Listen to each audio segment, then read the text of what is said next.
네, 안녕하세요. 코인독스의 김민혁 트레이더입니다. 오늘 여러분들과 함께 살펴볼 코인 솔라나 코인입니다. 자, 솔라나 코인 같은 경우엔 신고점을 갱신해 줬습니다.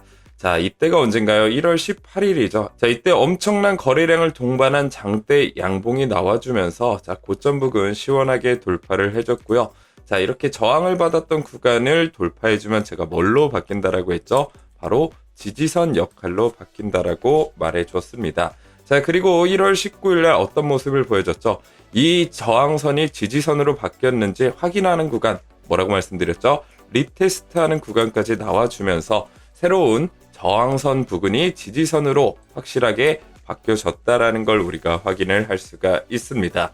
자, 하지만 굉장히 좀 아쉬웠던 부분이 뭐냐? 바로 이렇게 윗꼬리가 길게 달려졌던 캔들이 나와주면서 매도세가 굉장히 급격하게 나와졌다라는 걸 보여줄 수가 있는데요. 자, 이런 구간 어떻게 해석할 수가 있다라고 말씀드렸죠? 바로 개미 털기 구간이다. 세력들의 의도적인 개미를 털어버린 구간이다라고 우리가 해석을 할 수가 있겠죠. 자, 이때 모든 개미들을 태우고 가기에는 굉장히 현재 시장이 암호화폐 그리고 특히나 솔라나에 집중하는 모습을 보여주고 있기 때문에 이 개미들을 다 데리고 갈 수는 없습니다. 자, 그럼 이런 관점에서 봤을 때 현재 고점 대비해서 몇 퍼센트 정도 하락을 했는지 우리가 확인을 해볼 수가 있는데요. 자, 이때 20% 정도 하락한 모습을 보여줬습니다. 자, 그래서 여러분들께서 한 가지 주의하실 점이 뭐냐면 비트코인의 방향성, 특히나 이 솔라나의 방향성, 많은 알트코인들의 방향성은요, 상승 쪽으로 우세하게 점쳐지고 있다라는 건 분명한 사실입니다. 근데 아무런 대응 없이 이때 풀매수 100% 비중으로 들어가셨던 분들은 어떤 현상이 발생될까요? 내가 마이너스 20%라는 이 손실률을 버티지 못한다라는 겁니다. 자, 내려올 때 내가 추가 매수할 수 있는 현금 비중을 마련해 놓는 것이 안정적으로 투자할 수 있는 길이다라고 보시면 될 것 같고요. 우리가 이렇게 생각해 보는 것도 좋습니다. 자, 투자라는 건요, 돈을 벌 수 있는 수단임에는 분명합니다. 하지만 반대로 내가 손실을 볼 수 있는 양날의 검과도 같은 게 투자다. 그래서 우선 여러분들이 해야 하실 게 내가 수익을 버는 것보다 잃지 않은 투자를 해야 된다라는 걸 분명히 명심을 해두시고 또 명심을 하셔야 됩니다. 자, 결국에 돈을 잃는 분들을 제가 가만히 보면요, 결국에 올라갈 때 투자하고 내려갈 때 손절하고 이러신 분들이 굉장히 많아요. 자, 우리는 지지선 구간, 이렇게 리테스트하는 구간까지 확인을 해놓으신 이후에 그 밑에 지지선, 분할 매수로 계속 걸어 놓으셔야 된단 말이에요. 자, 이렇게 내가 기준 없는 투자를 하다 보면 결국 나는 잃는 투자를 할 수밖에 없다. 혼자서는 이런 부분들이 대응이 되지 않을 수가 있습니다. 자, 지금부터라도 저와 함께 세력들의 맥점 자리 공략해서 여러분들이 안정적인 투자를 해보시길 바라겠습니다. 자, 솔라나에 대한 대응 전략 좀 더 디테일하게 궁금하신 분들, 좀 상담 받아보고 싶으신 분들 많으실 것 같은데요. 오늘 고정 댓글 링크가 있습니다. 고정 댓글 링크로 텔레그램방 들어오셔서요, 솔라나라고 세 글자 남겨주시게 되면 제가 솔라나에 대한 대응 전략 여러분들에게 알려드리고 있고요. 자, 추가적으로 여러분들에게 선물 매매 타점까지 알려드리고 있습니다. 자, 이렇게 제가 실시간으로 투자하는 선물 포지션 알려드리고 있는데요. 자, 여러분들이 이대로만 투자하셔도 이런 수익률을 여러분들 것들로 만들 수 있다라고 보시면 될 것 같고요. 자, 많은 분들이 감사하다, 고맙다 이런 이야기가 나와주고 있는데, 물론 여러분들이 이런 것도 못 믿으실 수가 있습니다. 자, 직접 들어오시면 제가 언제 매수했는지 매도했는지 확인을 할 수 있다라고 말씀을 드렸는데요. 자, 일단은 지켜보시면 됩니다. 정말 수익이 나는지 안 나는지. 그 이후에 여러분들이 진짜 승률도 좋고 수익률이 좋은 트레이더다 생각되시면 그때부터 조금씩 내 시드를 늘려나가 보시고 직접 투자해 보시면 되겠죠. 어려울 게 전혀 없다라는 거 말씀드리도록 하겠습니다. 자, 그럼 본격적으로 영상 시작하기 전에 좋아요, 구독, 알람 설정 눌러주시길 바라겠고요. 본격적으로 솔라나에 대한 소식 전해드리도록 하겠습니다. 자, 솔라나를 신규로 투자하실 분들 차트부터 먼저 봐드리게 되면요. 자, 일단 제가 말씀드렸던 지지선 구간, 바로 이 구간입니다. 자, 36만원 구간을 1차적인 지지선 구간으로 여러분들께서 봐주시면 될 것 같습니다. 자, 이 지지선은 저항선 역할을 했다가 뚫어주면서 지지선으로 바뀌었고 리테스트까지 거쳐졌기 때문에 굉장히 중요한 지지선이 될 수 있다라고 보시면 될 것 같고요. 자, 다만 여러분들 100% 비중으로 들어가기보다는 내가 분할 매수로 접근하시는 게 좋다라고 말씀을 드렸습니다. 자, 2차적으로 여러분들이 매수하셔야 될 구간은 자, 27만 원대입니다.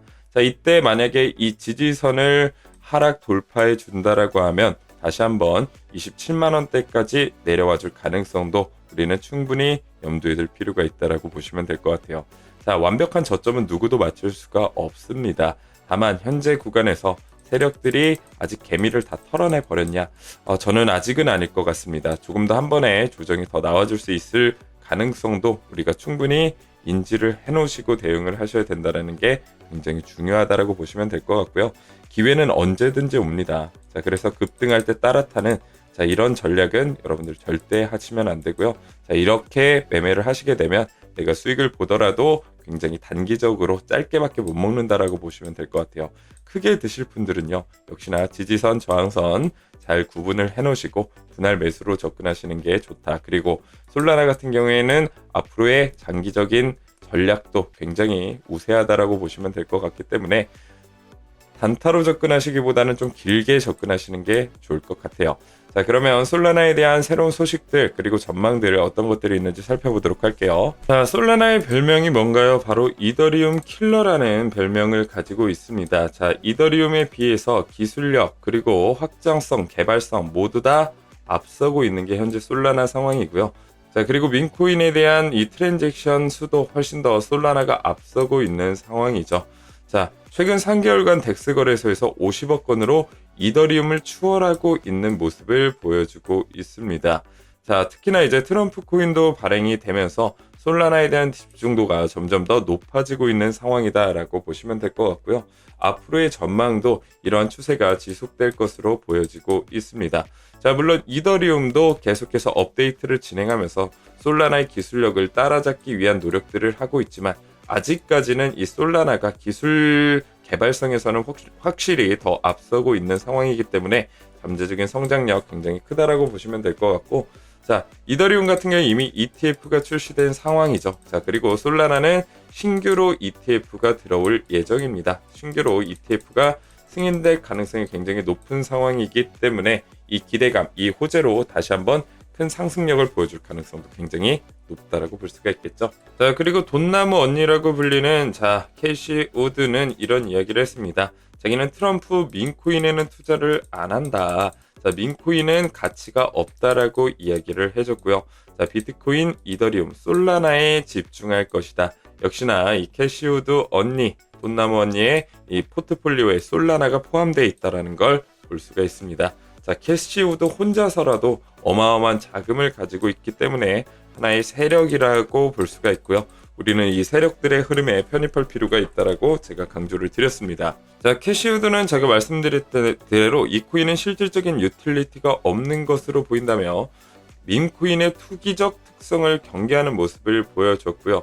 자, 한편으로 어떤 이야기를 했느냐. 우드는 탈중앙화 금융, 디파이라고 하죠. 디파이의 성장 가능성을 높이 평가하며 이더리움과 솔라나 기반의 금융 서비스가 향후 주요 성장 동력이 될 것이라고 전망을 했습니다. 자, 물론 솔라나 현재도 많이 올라가 있기 때문에 자, 이 코인을 굳이 투자를 할 필요가 있을까라고 생각을 하실 수가 있는데요. 자, 이렇게 생각하시면 편합니다. 자, 우리가 코스피와 코스닥 시장을 나눠서 볼 수가 있겠죠. 자, 우량주들은 어떤 것들이 있냐? 이더리움, 솔라나, 그리고 리플, 비트코인. 자, 이런 코인들이 될 수가 있겠죠. 그럼 여러분들 제가 알트코인들도 굉장히 많이 추천드리지 않습니까?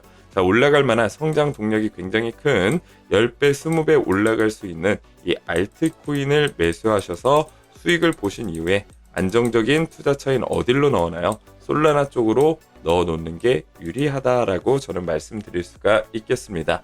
자, 이런 대응 전략 궁금하신 분들은요, 오늘 텔레그램방을 통해서 솔라나라고 꼭 남겨주시길 바라겠고요. 자, 그리고 트럼프 행정부에서 솔라나 ETF 승인 가능성이 점점 높아지고 있는 상황이다라고 보시면 될 것 같습니다. 자, ETF는 제가 항상 설명드리지만 개인들의 자금만으로 운영할 수가 없습니다. 자, 펀드 상품이기 때문에 기관과 기업들의 자금이 들어가야 된다라고 보시면 될 것 같아요. 자, 그러면 펀드를 운영하는 회사 입장에서는 자기네들도 자기 스스로도 솔라나 코인을 어느 정도 보유를 해놔야 되기 때문에 자, ETF를 신청하는 펀드사들은 어떻게 돼요? 솔라나를 굉장히 많이 매집할 수밖에 없다. 강제적으로 매집할 수밖에 없다라는 겁니다. 자, 매집은 결국 무엇을 의미하나요? 가격 상승을 의미한다라고 보시면 될 것 같고요. 자, 현재 모든 펀드사들이 ETF를 다 신청한 것은 아닙니다. 자, 한두 개의 ETF가 승인 신청하게 되면 다른 작은 펀드사들도 다 ETF를 신청하게 되겠죠. 기하급수적으로 순유입, ETF에 대한 순유입이 늘어날 수밖에 없는 상황이다. 굉장히 긍정적인 신호탄이다라고 해석을 할 수가 있겠습니다. 자, 마지막으로 시카고 상품거래소의 리플과 솔라나 선물 계약 2월 10일 출시 예정이 되어 있는 상황입니다. 자, 이런 것들을 고려했을 때 역시나 유동성을 굉장히 크게 확보할 수 있는 게 솔라나 코인이다 라고 보시면 될 것 같고요. 자, 여러분들은 제가 크게는 대응 전략 두 가지로 나눠 드렸습니다. 자, 1차적인 매수 구간 36만원 부근, 그리고 2차적인 매수 구간 27만원 부근. 자, 이 사이에서 여러분들 세력들의 맥점 자리 공략해서 추가적으로 분할 매수 타점 제가 안내해 드릴 건데요. 오늘 텔레그램방 들어오셔서 솔라나라고 꼭 남겨주시면 저희가 엘리트 코스방으로 여러분들 모두 모시고 있습니다. 자, 거기에서 여러분들 수익 볼 수 있는 그 수익률 굉장히 크다라고 말씀을 드렸습니다. 자, 이런 수익률들 다 여러분들 것들로 만들 수가 있다라고 말씀을 드렸고요. 투자는 어렵게 생각하실 필요가 없습니다. 결국 매수와 매도 그리고 비중 관리는 어떻게 하느냐 이것만 따라하면 여러분들도 저와 같은 수익을 똑같이 올릴 수 있다라고 보시면 될 것 같습니다. 자, 오늘 영상은 여기서 모두 마치도록 할 거고요. 저는 다음에 더 좋은 퀄리티의 영상으로 찾아뵙도록 하겠습니다. 감사합니다.